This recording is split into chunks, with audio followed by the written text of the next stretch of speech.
Although there isn't a direct correlation between hurricanes and climate change, a recent study from the reading on globalchange.gov clarifies that hurricanes can't readily be attributed to any sustained changes in the climate patterns that affect hurricanes. There is a correlation between climate change and the ocean level climb, though.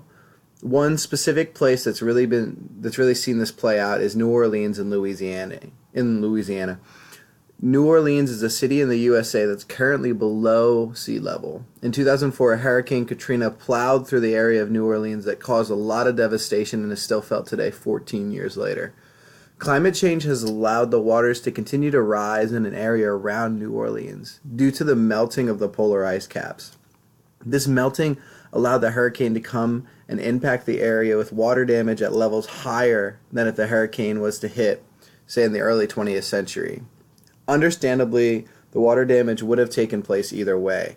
However, after the storm, many new barricades were needed to keep up and keep the water out in case of a future storm.